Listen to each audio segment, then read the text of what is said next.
వైసీపీలో ప్రస్తుతం ఉన్న ఎమ్మెల్యేలకు జగన్ టికెట్లు ఇవ్వడం లేదు. సిట్టింగ్ ఎమ్మెల్యేలను కూడా మార్చేస్తున్నారు.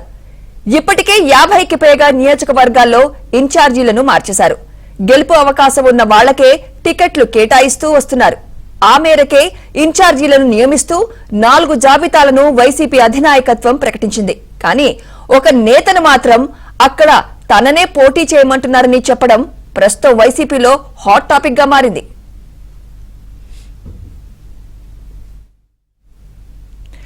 రెవెన్యూ మంత్రి ధర్మాన ప్రసాద్ రావు సంచలన వ్యాఖ్యలు చేశారు. ఈసారి ఎన్నికల్లో పోటీ చేయాలన్న ఆలోచన తనకు లేదని ధర్మాన చెప్పారు. అయితే తనను తప్పకుండా పోటీ చేయాలని సీఎం జగన్ కోరుతున్నారని చెప్పారు. తాను పార్టీ వ్యవహారాలను చూసుకుంటానని జగన్ తో చెప్పినా ఆయన మాత్రం ఒప్పుకోవడం లేదని, పార్టీ కోసం ఈ ఒక్కసారి పోటీ చేయాలని సీఎం తనకు చెప్పారన్నారు. వచ్చే ఎన్నికల్లో పోటీ చేయాలా వద్దా అన్న దానిపై ప్రజల నిర్ణయం తీసుకోవాలని ధర్మాన ప్రసాద్ తెలిపారు. నేను ఈ చైతన్యం అంతా నీ నుంచి రావాలని కోరుతున్నా. నాకు గెలిపించడం ఎంత, నాకు గెలిపించకపోయినా సరే వైఎస్ఆర్ పార్టీ వస్తే మళ్ళీ ఇదే పద్ధతిని ప్రభుత్వం నడుస్తుంది. నేను గెలవడం అనేది ఎందుకు, ఎన్నిసార్లు గెలుస్తాను? ఇంకా 25 సంవత్సరాలు నేను ఎమ్మెల్యేను. అందుకే నేను ఇప్పుడే చెప్పారు కదా, సరే నేను రెస్ట్ తీసుకుంటాను, ఇంకా ఈసారి ఆగిపోతాను, ఎవరికో పెడదామూలే పెట్టి సాయం చేద్దాం, పార్టీ పని చూస్తానంటే ముఖ్యమంత్రి గారు ఒప్పుకోలేదు. నేను చాలా చిన్నప్పుడే వచ్చేసాను రాజకీయాల్లో. 33 సంవత్సరాలకు నేను మంత్రి అయిపోయాను ఏకంగా. అందుకోసమే నేను మానేద్దాంలే ఈసారి అన్నాను. లేదు అన్నా, ఈసారికి ఒకసారి పోటీ చేయి, నెక్స్ట్ టైంకి నేను ఆలోచిద్దాంలే, ఈ ఒక్కసారికి మాత్రం నువ్వు పార్టీ కోసం చెయ్యి అని ముఖ్యమంత్రి అంటే మళ్ళీ తప్పదు కనుక నేను అప్పటికీ ఇంక ఎస్సాం లేదు. మీ అందరూ ఏమంటే అది చెప్తాను అతనికి. ఇప్పుడు నేను మానేద్దామంటే మీరు బాగుందేనంటే మీరు ఎలాగన్నారని మాట చెప్పి నేను కూడా మానేస్తాను.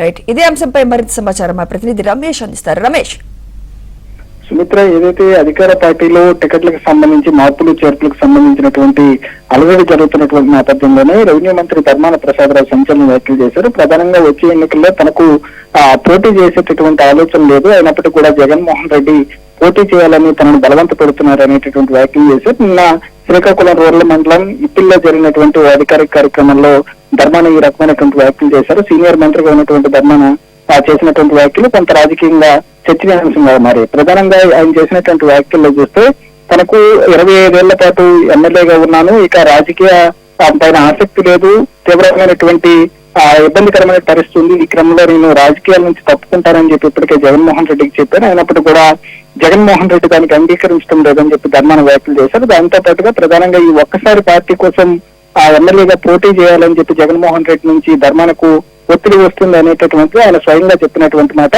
దీంతో పాటు ప్రధానంగా తను ఇక నుంచి ప్రత్యక్ష రాజకీయాల్లో ఉన్న తన పార్టీకి సంబంధించినటువంటి వ్యవహారాలు చూసుకుంటానని కూడా జగన్మోహన్ రెడ్డికి చెప్పినప్పటికీ కూడా ఈ ఎన్నికల్లో పోటీ చేయమని చెప్పి జగన్ రెడ్డి ప్రధానంగా ఒత్తిడి చేస్తున్నట్లు ధర్మాన తన వ్యాఖ్యల ద్వారా స్పష్టం చేశారు. అయితే ముఖ్యంగా ప్రజలు ప్రజాస్వామ్యంలో ముఖ్యం కాబట్టి ప్రజలు పోటీ చేయాలా వద్దనేటటువంటి డిసైడ్ చేయాలి, తనకు మాత్రం ఆసక్తి లేదు అనేటటువంటిది ఆయన చెప్తున్నటువంటి మాటల ద్వారా స్పష్టమవుతోంది. ముఖ్యంగా మొదటి నుంచి కూడా ధర్మాన ప్రసాద్ రావు వైసీపీలో చేరినప్పటి నుంచి కూడా రాజకీయాలపైన ఒక రకమైనటువంటి నిరాసక్తి ప్రదర్శిస్తున్నటువంటి పరిస్థితి కనిపించింది.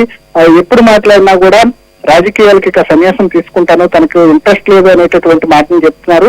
మరోసారి అదే రకమైనటువంటి వ్యాఖ్యలను ధర్మాన చేయటం పైన అధికార పార్టీలో తీవ్రమైనటువంటి చర్చ జరుగుతుంది. ఒకవేళ ముఖ్యమంత్రి నుంచి ఆ రకంగా పోటీ చేయాలనేటటువంటి ఒత్తిడి ఉందా, లేకపోతే సీటు ఒకవేళ ఆయనకి కాకుండా ఇంకెవరికైనా ఇచ్చేటటువంటి ఆలోచన ఉండటంతో ధర్మాన ఏ రకమైనటువంటి వ్యాఖ్యలు చేస్తున్నారనేటటువంటి భిన్నమైనటువంటి చర్చ జరుగుతుంది. మొత్తానికి ధర్మాన చేసినటువంటి వ్యాఖ్యలు ఇవి జిల్లా అధికార పార్టీలో తీవ్రమైనటువంటి చర్చకు దారితీసినటువంటి పరిస్థితి కనిపిస్తుంది. Sumitra, right, thank you Ramesh.